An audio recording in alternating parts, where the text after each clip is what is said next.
हिंदुस्तान नमस्कार। Great.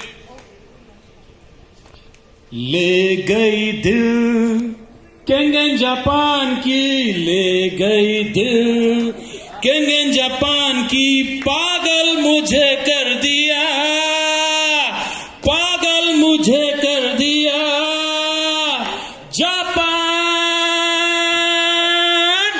Love you ओशिरो,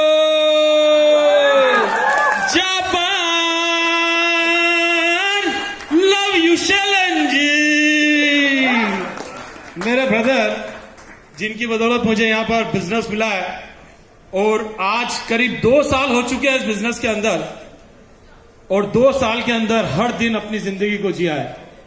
एक दिन ऐसे ही मेरे एक मित्र ने मेरे से पूछ लिया फोन लगा के कि मनोज भाई आप इतनी बात करते हो केंगन की, क्या ये मुर्दे में जान डाल सकता है क्या? मैंने कहा नहीं भाई, मुर्दे में ये जान नहीं डाल सकता है, लेकिन ये जिंदे आदमी को ये एहसास दिला सकता है कि वो जिंदा है, और वो क्या कर सकता है वो ये पानी बता सकता है। इस पानी को मैं खुद 2 साल से इस्तेमाल कर रहा हूं, और मेरे घर मैंने जब ये डेमो देखा था तो एक पल को तो ऐसा लगा था कि यार ये मेरी जिंदगी बना सकता है, लेकिन जब घर जाके वाइफ को समझाया तो ऐसा लगा जैसे कि कोई पागल बड़बड़ा रहा है और वो सुनने को तैयार नहीं है। 1.5-2 लाख की मशीन अपने लिए तो है ही नहीं भाई, ये दिमाग में ऐसा फिट बैठ गया था उसके। अब मैं उसको समझाता हूं और वो समझने को तैयार नहीं है। स्थिति ऐसी हो गई घर के अंदर। उसके बाद फिर मैंने मेरे सीनियर को घर में बुलाया, शर्मा जी को। मैंने कहा शर्मा जी एक बार घर आओ और वाइफ को समझाना है। उन्होंने घर में आके एक ही काम किया कि घर में एक भिंडी की तरकारी रखी हुई थी प्लेटफॉर्म पे जो धुली हुई थी, और उन्होंने वो भिंडी की तरकारी मांगी और वो उसमें से पेस्टिसाइड निकाल के दिखाया, और उन्होंने एक ही चीज कही कि भाभी अगर आप ये पी के बता दो तो हम आज के बाद आपसे केंगन की बात कभी नहीं करेंगे। और उनकी हिम्मत नहीं हुई पीने की। उन्होंने कहा नहीं। तो फिर उन्होंने कहा कि जब आप ये पी नहीं सकते इसका मतलब यह हुआ कि कोई जहर आपको मिला के देगा तो आप खा लोगे, और अलग से देगा तो नहीं खाओगे। आप किसको मूर्ख बना रहे हो? अपने आप को, भगवान को, या हमारे मनोज भाई को? आपको समझना है। और उस दिन का दिन था, वो मेरे पीछे लग गई, मशीन लेना है, मशीन लेना है। अब दूसरा संकट आ गया, पैसे है ही नहीं। अब पैसे नहीं है और 1.5 लाख की घर के अंदर घंटी बज गई है कि यार मशीन लेना है। अब वो मशीन लेना और पैसा नहीं है, तो मैंने कहा आ रहे हैं, कर रहा हूं, इंतजाम कर रहा हूं। वो रोज पूछने लगी अपनी मशीन कब आएगी, अपनी मशीन कब आएगी। मैंने कहा यार कर रहा हूं यार, मेरा प्रॉपर्टी का काम था उस समय। प्रॉपर्टी में तो ऐसा होता है कि कभी हो जाए तो एक दिन में 2 सौदे हो जाए, नहीं तो 2-3 महीने में एक भी ना होता है। तो इंतजार करता रहा, नहीं हुआ। एक दिन किचन में से वाइफ ने पूछ के थक गई थी वो कि यार कब आएगी कब आएगी। वाइफ एक दिन किचन में से गाना गाने लगी। दिन महीने साल गुजरते जाएंगे, हम केंगन का सोचते सोचते ही मर जाएंगे।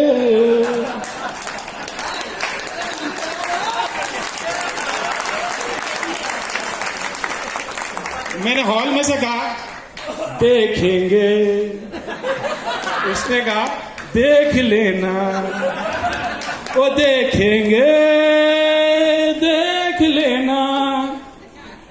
अब उस समय गाना तो बड़ा मजाक में लगा, लेकिन ऐसा लगा कि यार वाकई ऐसा तो ना हो कि हम केंगन पीने से पहले ही मर जाएं। मैं कहा नहीं यार, अब केंगन के लिए तो कुछ उठापटक करनी पड़ेगी, और उठापटक की और मशीन मेरे घर में लगी। फिर हम दोनों ने साथ में गाना गाया। दिन महीने साल गुजरते जाएंगे, हम केंगन को पीते पीते ही जी जाएंगे। देखेंगे देख लेना, वो देखेंगे देख लेना। तो ये सफर रहा मेरा इनर्जिक का। और इनर्जिक के अंदर काम करते करते मुझे कुछ ऐसे अनुभव हुए कि 4 प्रकार के दुखी और सुखी होते हैं इस धरती के ऊपर। आपको भी रोज मिलते होंगे। पहले प्रकार के जो दुखी होते हैं वो होते हैं जो खामोखा दुखी होते हैं। खामोखा, अरे यार प्याज महंगा हो गया, बहुत महंगा हो गया, और वो दिन भर में एक भी प्याज नहीं खाता, लेकिन उनको प्याज का इतना संकट हो गया कि वो सुबह शाम प्याज पे रो रहा है। अरे यार ये सीएबी आ गया। अरे तू तो यही है ना, सीएबी को क्यों रो रहा है यार? सुबह शाम उफ ट्रैफिक जाम हो गया यार। अरे तो तेरे हाथ में कुछ है ही नहीं। बारिश हो गई यार, मतलब सुबह से शाम अपने आप को 4-5 बार दुखी कर लेता है। ये खामोखा दुखी होते हैं। दूसरे प्रकार के जो दुखी होते हैं वो होते हैं जो दूसरों के दुख से दुखी हो जाते हैं। कोई दुखी है तो वो दुखी हो गया, जैसे मदर टेरेसा, वो अगर दूसरे का दुख देखती थी तो दुखी हो जाती थी। तीसरे प्रकार के दुखी वो हैं जो दूसरों के सुख से दुखी हो जाते हैं। मेरी साड़ी उसकी साड़ी से सफेद कैसे, ऐसे लोगों की प्रजाति दिन पर दिन बढ़ती चली आ रही है। मेरी साड़ी उसकी साड़ी से सफेद कैसे? अगर बाजू वाले ने BMW ले ली तो उसके कलेजे पे सांप लुढ़ गया। अब उसको तब तक चैन नहीं पड़ेगा जब तक वो अपनी बाइक की चाबी से उसके बोनट पे कॉन्ग्रेचुलेशन लिख के नहीं आ जाएगा। वो दूसरों के सुख से दुखी है, वो देख ही नहीं सकता किसी को सुखी। एक बारी ऐसे एक आदमी को भगवान ने वरदान दे दिया, बोले तू जो मांगेगा वो तेरे लिए हो जाएगा। उसने तपस्या की, जो मांगेगा वो तेरे लिए हो जाएगा। उसने कहा ये तो बहुत शानदार काम हो गया, जीवन में कुछ करना ही नहीं पड़ेगा। तो उसने घर जाके भगवान की एक शर्त थी, तो भगवान ने कहा मेरी एक शर्त है, मेरी शर्त है कि जो तेरे को मिलेगा ना वो तेरे पड़ोसी को डबल मिल जाएगा। तुझे चलेगा क्या? हाँ बोले चलेगा, कोई दिक्कत नहीं, मेरे को चाहिए। तू सबका भला कर लेकिन शुरुआत मेरे से कर। उसका ये डायलॉग था। भगवान ने कहा जा दिया, तू जो मांगेगा वो तेरे लिए हो जाएगा। अभी वो गया घर और उसने जाके बोला मेरा ये जो झोपड़ा है ना इसको महल बना दे। वो महल बन गया। एक BMW भी दे दे। एक BMW भी आ गई। और वो घर के महल के बाहर जब जाके बाहर देखा तो पड़ोसी के 2 महल हो गए और दोनों महल के आगे BMW खड़ी हुई थी। उसका दिमाग खराब, बोला यार ये क्या हो गया यार। उसने कहा फिर एक बार चेक करता हूं। बोला मेरे घर एक घोड़ा हो जाए, सफेद घोड़ा। तो उसके दोनों बंगले में घोड़े हो गए। और ये बोले ये तो काम कर रहा है यार। अब जब उसका परिवार कहीं जाने लगा तो उसको बड़ी जलन होने लगी, यार ये बोले BMW से जा रहा है तो मेरी वजह से जा रहा है। तो उसने भगवान से कहा भगवान मेरी BMW वापस ले ले। तो उसकी दोनों चली गई। अब उसको मजा आया, बोला यार ये तो और अच्छा, उसका परिवार पूरा पैदल हो गया। अब वो खुशी मनाने लगा। सर भगवान एक काम कर, तू तो मेरा ये मकान भी ले ले। और उसके दोनों मकान चले गए और खुश। मेरा घोड़ा भी ले लो, उसके भी दोनों घोड़े चले गए। अभी भी उसको चैन नहीं है। भगवान मेरा एक पेड़ तोड़ दे। उसके दोनों पेड़ टूट गए। मेरा एक हाथ तोड़ दे। एक हाथ तोड़ दिया, मेरी आंख भी फोड़ दे। और एक आंख भी फोड़ दी उसकी। अब वो जाता है पड़ोसी के पास, मेरी बराबरी करेगा, मेरी बराबरी करेगा। ब्रदर ऐसी प्रजाति बहुत पाई जा रही है। लेकिन चौथे प्रकार के लेकिन चौथे प्रकार के वो लोग हैं जो दूसरों के सुख से सुखी होते हैं, और वो है मैजिक डिस्ट्रीब्यूटर। दूसरों के सुख से सुखी होने वाला आदमी है, वो इस हॉल के अंदर बैठा हुआ। This is the power of my business. अगर मैं कहूं कि इस पानी से मेरी एसिडिटी ठीक हो गई, या कितने लोग हैं जिनको ये बात से खुशी हुई? हाथ खड़ा करा। This is the power of my business. आधे लोग तो मुझे जानते भी नहीं है, लेकिन उनको वो लोग मेरे सुख में अपना सुख देख रहे हैं। सिर्फ इसी बिजनेस में दोस्त से संभव है, सिर्फ इसी बिजनेस। दूसरे बिजनेस में क्या होता है, दूसरा आदमी टांग खींचता है, लेकिन यहां पर किसी दूसरे को स्वस्थ करने के बाद हम अपने घर के अंदर स्वस्थ देखते हैं अपने आप को। मैंने एक चीज देखी है कि ट्रेडिशनल बिजनेस के अंदर एक चीज होती है कि घर में पहले पैसा आता है, खूब पैसा आता है, उसके बाद में फिर बीमारियां आने लगती है। लेकिन एनर्जिक बिजनेस कुछ अलग है, इसमें पहले बीमारियां जाती है फिर पैसा आता है। पहले बीमारी जाएगी आपके घर से, उसके बाद पैसा आएगा। और अगर आपके घर में बीमारी है और आप मशीन नहीं ले रहे हो तो फिर तो भगवान ही मालिक है आपका, फिर तो भगवान ही मालिक है, कुछ नहीं हो सकता। ये मशीन आपको लेना चाहिए।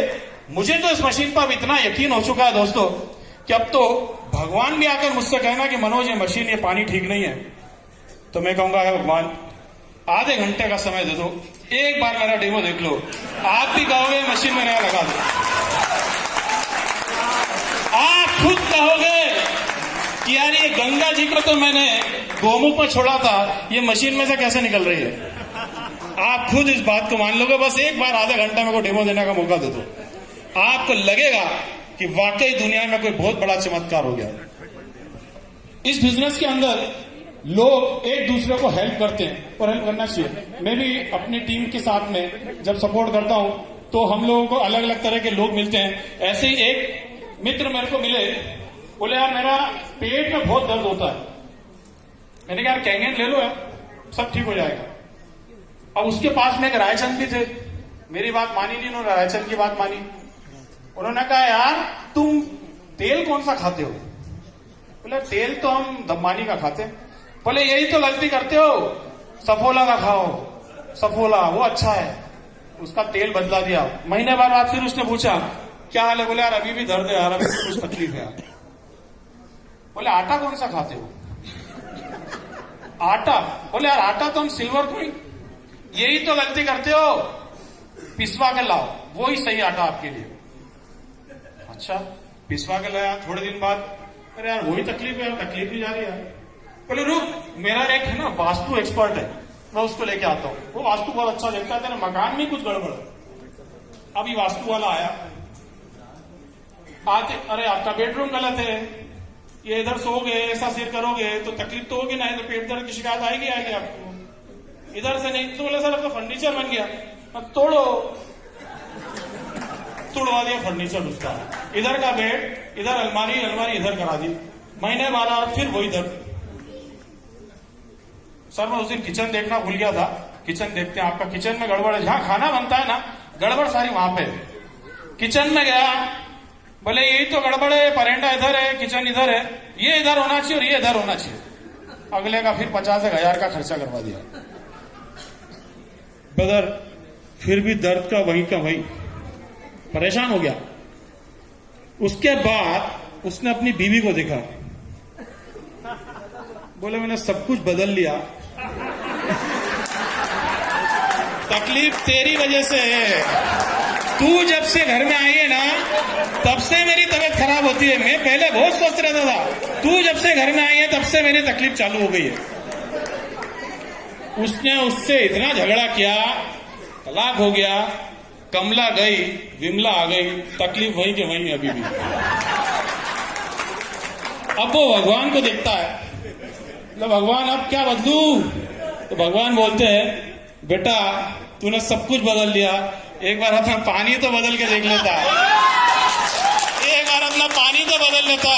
तो मनोज तिवारी तेरे को कुछ समझा रहा है, 2 महीने से 3 महीने से तेरे घर के चक्कर लगा रहा है और तुझे इतनी सी बात समझ में नहीं आ रही कि पानी बदलने से सब कुछ बदल जाएगा, और तू अपना दिमाग लगाए चले जा रहा है।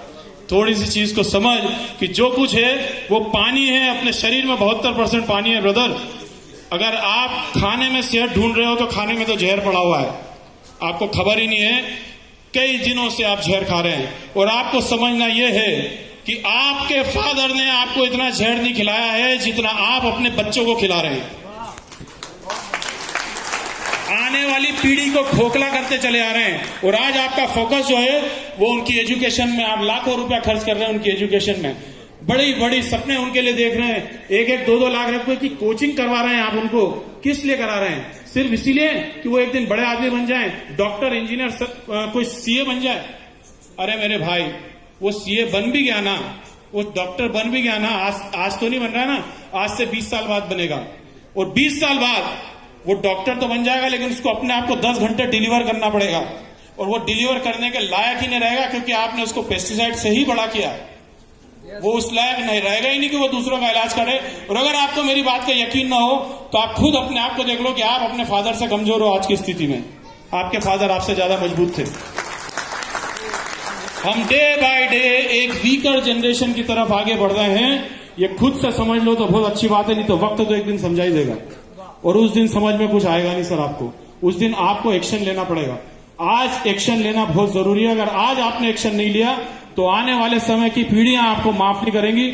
आप जितना पैसा बचाने का सोच रहे हैं ना, उतना कई गुना पैसा आपको हॉस्पिटल के अंदर देना पड़ेगा।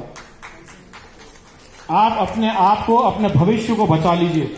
अगर आप 2-3 लाख, एक थोड़ा सा प्रैक्टिकल करके देखिए, 3 लाख रुपए की आप एफडी कर लीजिए, 8 साल बाद वो 6 लाख की हो जाएगी।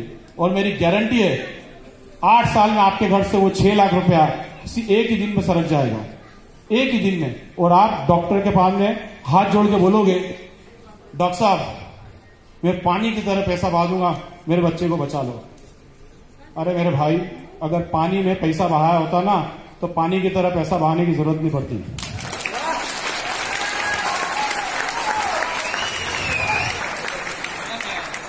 दोस्तों, जब हम फील्ड में काम करते हैं तो हमें कुछ डुप्लीकेट्स की भी कहानी सुनने को मिल जाती है।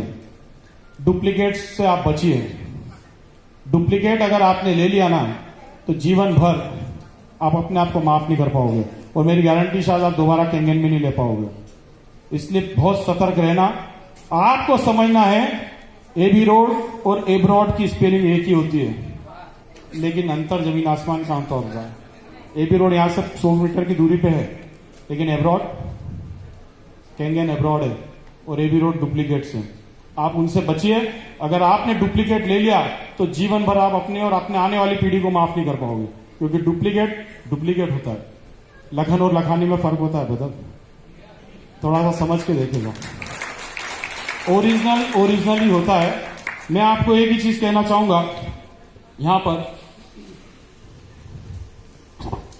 कि अगर आप इस बिजनेस के अंदर सक्सेसफुल होना चाहते हो तो सिर्फ और सिर्फ अपने अपलाइन का कहना मानते चले जाओ। उस पर इतना भरोसा करो जितना अपने भगवान पर भरोसा करते हो, क्योंकि वही एक आदमी है इस धरती पे जो आपका हर हाल में भला चाहता है, हर हाल में। अगर आप उसकी बात को अवॉइड करते हुए जब आगे बढ़ रहे हो, तो फिर ये मान के चलना कि कहीं ना कहीं आप अपना दिमाग लगा रहे हो, और जिन्होंने दिमाग लगाया है वो इस बिजनेस के अंदर ज्यादा कुछ कर नहीं पाए। आप दिमाग मत लगाइए, दिमाग को निकाल के बाहर रख दीजिए, बस सब कुछ अपने आप होता चला जाएगा। और जिन्होंने दिमाग लगाए, आप देख लीजिए, वो कहीं ना कहीं इस बिजनेस से आउट हो चुके हैं। इस इंडस्ट्री की सबसे खास बात यह है कि आप ट्रस्ट कीजिए, अपना दिमाग मत लगाइए। जहां आपने दिमाग लगाना शुरू करा, ये इंडस्ट्री आपको बाहर फेंक देती है। आपको पता भी नहीं चलता है कि आप बाहर हो गए हो। आप घर में बैठे रहते हो, आपको पता भी नहीं चलता है कि आप बाहर हो चुके हो, बिजनेस से बाहर हो गए। आप घर में आप बोलते नहीं, मैं कैंगन में हूं, मैं कैंगन में हूं। लेकिन दोस्त, कैंगन में होने से काम नहीं चलता है, कैंगन आपके अंदर होना चाहिए। अगर आपके अंदर कैंगन है तो आप सब कुछ कर सकते हो। अगर आपके अंदर कैंगन नहीं है तो फिर आप बस ऐसे ही टप्पे खाते रहोगे। 2-4 साल में 3 हो जाओगे, 5-7 साल में 5 हो जाओगे, और 10-20 साल में 6 हो जाओगे, और उसके बाद फिर घर बैठ जाओगे। अगर आप कम समय में अचीवमेंट लेना चाहते हो तो आप अपने अपलाइन का कहना मानिए। इतनी शानदार अपलाइन आज हमारे पास में है। शायद पिछले जन्म में तो मैंने मोती दान किए होंगे, तो आज मुझे शैलन तिवारी जैसा ब्रदर मिला है।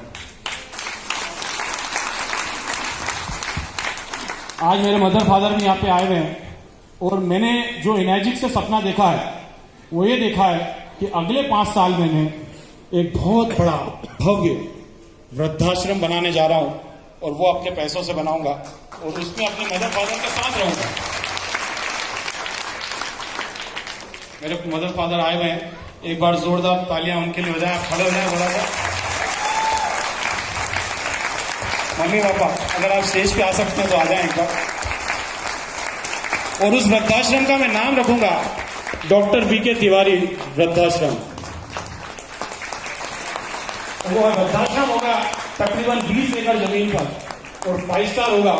और उसके अंदर मैं ऐसे ऐसे लोगों को लेके आना चाहूंगा जो बहुत ज्यादा पीड़ित हैं, और उन लोगों को मैं कैंगन पानी पिलाऊंगा वहां पर, और उन लोगों की सेवा करूंगा। और जितना भी पैसा मैं कैंगन से कमाऊंगा वो पूरा कैंगन चैरिटी में लगाऊंगा। ये आप सबसे वादा है। चलिए, बहुत बढ़िया। मैं चाहता हूँ कि तिवारी सर स्टेज पे आए और मनोज सर के पापा मम्मी को आप फ्लावर बुके देकर सम्मानित करें। बहुत अच्छा, मनोज सर के लिए तालियों से बहुत अच्छा स्पीच दिया इन्होंने। छोटी छोटी बातें रखी, लेकिन बातों बड़ा मैसेज था। तो मैं चाहता हूँ कि आप बहुत आगे बढ़े पापा मम्मी का बहुत आपको आशीर्वाद मिले।